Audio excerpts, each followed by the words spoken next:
Hello, hello. Well, we are back for another Sip and Share interview with one of our beautiful Origin Woman Network members, Heidi, and she's sharing us all about her startup business journey today. So this is brilliant if you have a business idea that you haven't necessarily taken action on yet, or you are in that first stage. But of course, like any business at any stage, there will be value for you today as well. So welcome, Heidi, to Sip and Share. Thank you very much for having me, Mira.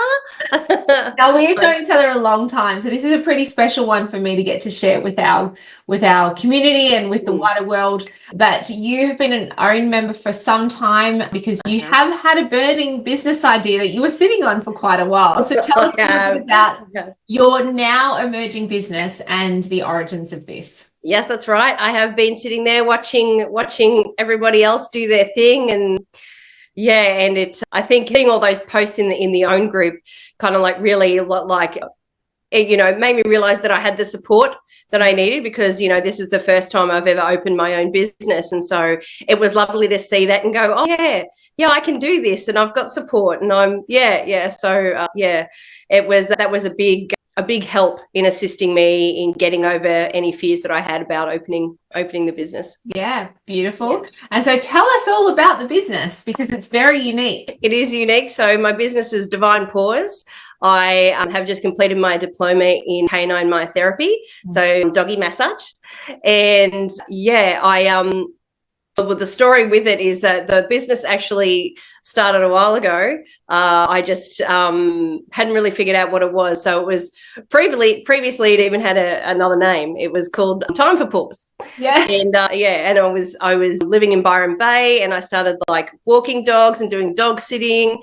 Tried to be that. And then I was also, at the time, I started working for a natural dog treatment and supplement company, and their interest was in cancer, and that kind of started my interest in alternative treatment for dogs and holistic treatments for dogs. So when I got my rescue Jack, finally joined me up in Byron Bay, because he was down here with mum and dad, and he had a lot of ailments. And he had behavioural issues as well. So I could hardly pat him. Like, he would growl at me and everything. So because he was just abused. He had a sad story, but there was no way I was going to let him be euthanized. So I was going to, so I took him on. Yeah. So because of all that, I guess, and working with this company, that was when my journey into finding holistic medications and treatments and therapies for him begun. And I found that whilst I was doing that, I travelled everywhere in the area. Like, I was through New South Wales, Gold Coast. I was travelling anywhere, researching and finding everything that I thought could help Jack. And our bond and our connection with each other. And that time, I'd have to say, was one of the most emotionally and mentally draining times of my life. It was really like, it's all I focused on is getting this dog well. So the business took a little bit of a backseat for a while, as they do. Yeah. Well, it's not too dissimilar to, you know, women who are juggling business and motherhood, right? It sounds very similar.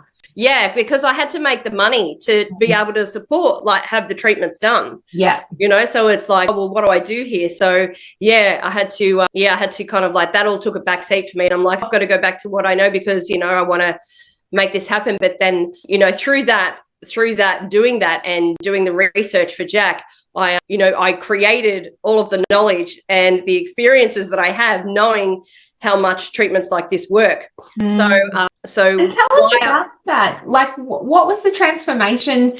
Because this is, you know, tapping into, you know, you said you could barely touch him, and this has got to be a pretty emerging field. And yet I know it's a massive industry. People spend a lot of money on their pets. They do. And yet, like the medical industry for humans, that's pretty much the standard, you know, avenue we take, right? Yeah. Humans are 10, 20 years ahead with natural alternatives. So tell us, what was the transformation for Jack, so people know, if they're listening around their own pet, how this might help them.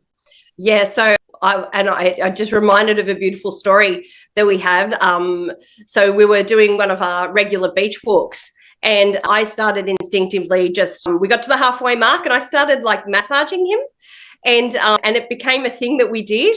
And I noticed one day that I forgot to do it. Well, he told me off.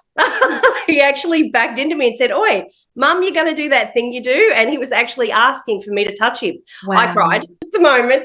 I cried. I was like, "Oh my gosh." And I found that more and more through the day and sitting with him that I could touch him in those ways. And he would be like, "Oh, yeah, this is good for me." Yeah. You know, I noticed he was happier. He was, I could touch him, you know, we could cuddle. He was walking well. He had multiple surgeries, and he was walking well. You know, I lost the fear of other people touching him because I knew that his legs were okay because of the treatment that it was getting. And so I could see the improvement in his life. Yeah. So transformational. It really was. It helped us in so many ways. And so when I did eventually, I found out that he had some tumors throughout his body. So I think after I just started doing that, I think I lost him about a month after that. But that inspired me. I'm like, surely there's a course that I can do that, this has got to be a thing. Like, I've had so much progress with him. Yeah. That surely this is a thing. And of course I found the diploma in canine myotherapy through ANMI. And so, now I'm just doing that. And as I guess my purpose within that is to kind of empower pet owners with the knowledge that I gained and the tools and to support their dogs to heal naturally. And I'd like to kind of elevate the canine care through the healing power of touch and holistic therapies that people may not actually know are available to them. Yeah. I had to go everywhere to try and find this stuff. It was hours and money, just, you know, so I want to bring that all together and have like a wellness center, a hub for dogs, like we as humans have, you know. So that's. And if we think about, you know, so you're creating a service and a business that it takes animals that are suffering. Yeah. Those pet owners are in anguish around their dog suffering. They're going to their vets. Yeah. They're getting told prognosis that probably don't look very, and, you know, may even be that there's only so much that they can do. Here's a whole lot of medication you can try. Here's surgeries. And yet the overall general experience of the animal is diminished. And, you know, what that family gets to do with their animal changes. You know, they can't take them on those walks anymore. So shared is that there is these principles and these products and also your massage technique and the myotherapy that actually can completely change a dog's experience in life and therefore their pet owner's ability to really care for them and, you know, potentially extend their life, you know, absolutely, way, rather than just having them, you know, on medication long term. Yeah, absolutely. And it's preventative as well. You know, I've got a client that, that they've actually said to her, you know, oh, if I had started the massage beforehand, I started massaging, then the issue happened, the ACL happened. And then it's like, they said massage would have been great. Could that have prevented? And I'm like, yes. It could have. You know, it could have helped in that way. And so it's also a preventative to give your dog the mobility and the flexibility to do what dogs do and it takes that concern away from people. It's like knowing that, you know, you're doing what you can for your dog for it to live its best life, because dogs are going to do what they're going to do, right? Yeah, you know, exactly. And that's why we love them. Apart from the cat people out there, I know there's cat people, cats too. Yeah. Well, there's probably cat massage. Let's face it, folks. It would be. So an incredible, you know, why behind your business. Yeah. And yet tell us about what it took, you know, what did you have to overcome in order to launch the business? Because that's the stage that you're in. You've been in the bar with us for the last 6 months. You've gone from finishing your qualifications to actually launching. So what did it take for you to get over that speed hump? Yeah. I've done work with you, obviously, to kind of shift some beliefs that I have. So for me, it's not knowing everything is okay. Yeah. Not knowing everything is okay. And I, especially with doing the bar and sitting there, I really pushed myself there, going into the bar, and I'm like, I don't belong here. Like, so I had a lot of self-doubt and self-sabotage. like imposter syndrome. I feel like I've been through everything, the whirlwind. I feel like everything just come up for me. Yeah. But learning a new skill and stepping out of that comfort zone, like constantly, it's constantly there. It's constantly being fed. So you really have to look at that in you, where you are not allowing this to come through. And for me, it felt like there was all these obstacles in the way that I had to sort through. Yeah. And I guess I realized that you're the one that put them there. I put them there.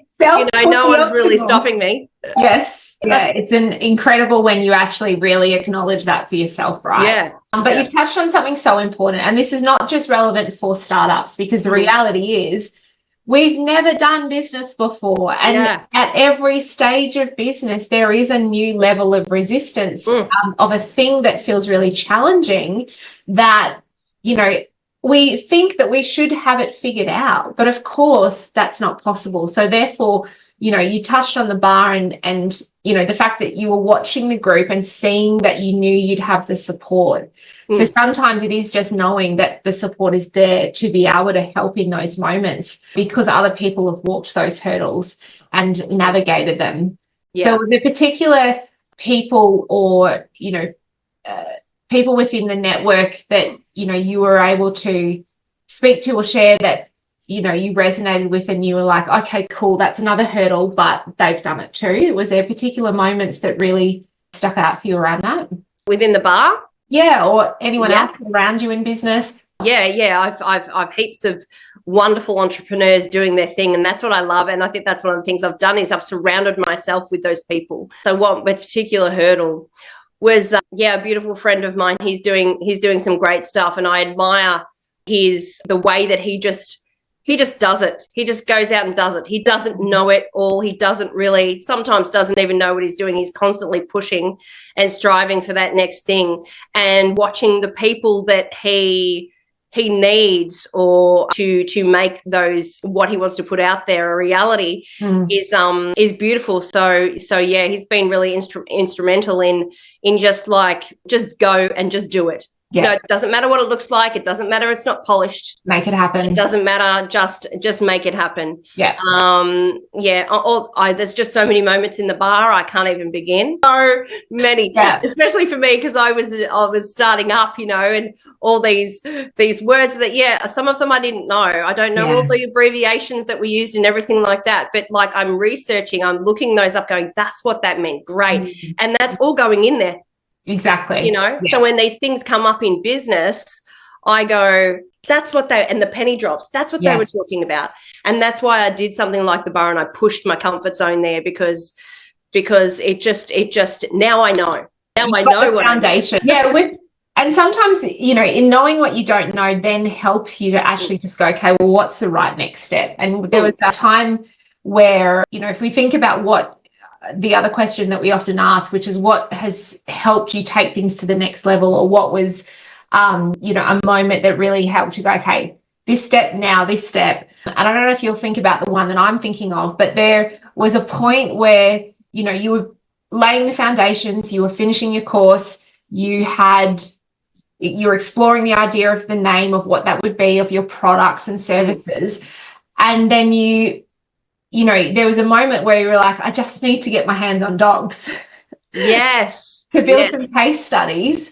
So talk to us about that, because I feel like that was a really pivotal, next level moment for you throughout the bar, or just even this first 6 months of your business, and what that actually meant for you. Yeah. So that moment was, I was sitting in my, I can't do this. This is too big for me. I just had one of those days where it was like, do I just go back to what I used to do? Do I just, and I was reading through the post in the bar, and I think there was one of the challenges that you set out, and everyone was posting how successful they had been, so to speak, and I just went, you know what, I'm just going to post what I'm feeling, and I just need to get my hands on some dogs. So I did a live video in the group, and I felt totally safe. And I did a live video in the group saying, give me your dogs. Just all the ladies. I'm not going to I just need to remember my why, remember why I'm doing this. And then everybody gave me their dogs. So I massaged everybody's dogs, and it was some beautiful things. I've got some beautiful photos, beautiful testimonials, and these ladies, they've said that, when I get packages up and get all that sorted, that they'll, these are potential clients for my business, and that's word of mouth as well. So it's that was a big moment. I had some tears. It was really emotional. I just had to remember my why. And we touched on this, but it is, when you've really unlocked that, and when we did some work around that, it was emotional for you, and because your why has something to do with your personal story often, and it's in those moments of overwhelm, those moments of self-doubt, when we're questioning, why are we even doing this? Essentially, like, can we actually do business? It can be such a powerful, yet estimated how powerful it is. But it was such a, everyone was just so impressed by your vulnerability in doing that live, which isn't easy. But as you said, the flow-on effect was huge. Yes, you got to practice, you got to re-engage with your why, but you got case studies, you got a whole group of people that are now your advocates and can recommend you. And the clearer, as you've gotten with your messaging over the last couple of months as well, that makes it even easier for people to refer you going forward. So you've had a huge first 6 months, and it's only just begun, because you've got all the back-end business set up as well. And you started to post into the Origin Woman Network group around sharing your services, which is super exciting. So is there anything else you want to share to wrap up this around something that you feel is a key, that has really helped you, or anything that you would share to anyone else that's, sitting in the group watching along, maybe hasn't quite got their business off the ground, or is in that first 6 to 12 months? I would say, if you're sitting there, I would say, you've probably heard it before, but just really go for it. It's all about working on having that vision and working on your why, put yourself in places. And I remember listening to podcasts, and he's like, put yourself in those uncomfortable situations. And I think the own group, the bar, definitely, and a lot of the workshops and the breakfasts that you guys run, the support is there. It's absolutely there. Get amongst it. Just get amongst it. And it's okay that you don't know everything. That is like a big one. It's so okay to not know. It's so okay to get it wrong. And because then, when you've surrounded yourself with that network of people that are doing the same good and want you to succeed, as women especially, to me, that's massive. Like, we've always been such a competitive nature that's on socials and all of that. And then comparisons, it's so lovely to just know that I'm held and supported, whatever stage I'm at. Whatever stage. And it's just little bit at a time is okay. And your pace that you want to go is okay. Don't worry about what everybody else is doing. If you're in a market that's flooded, like photography, you've got a lot of photographers, you've got a lot of this, that. Mine is quite unique. There's not a lot of me out there, but it's, I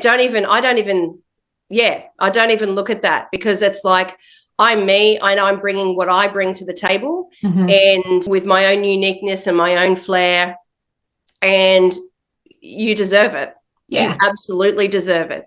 For all of that to come true. So, and, your why is probably built around some deep service, because this is what we attract here. This is the type of people that are attracted to Origin Woman Network. So, that why as your driving force, it helps you push through those challenging times. And then, as you've touched on, the support of women going through the same thing, it helps you remember in those times when you're questioning, or when you're going, I don't know this, it's okay. I'm not the only one. There's others. Be vulnerable. Be vulnerable. Be vulnerable. Do it. Thank you so much, Heidi. This is a huge step for you, being so early on in business, but you've been such an incredible, valued member of OWN and also the bar. So we were so privileged to be able to, interview you and share such a unique business and such an important why. And I just want to thank you from both Kath and I We hope that you enjoyed this sip and share. There will be more interviews and other goodies to come, but it's bye for us for now. Thanks, Heidi. Bye. Thank you.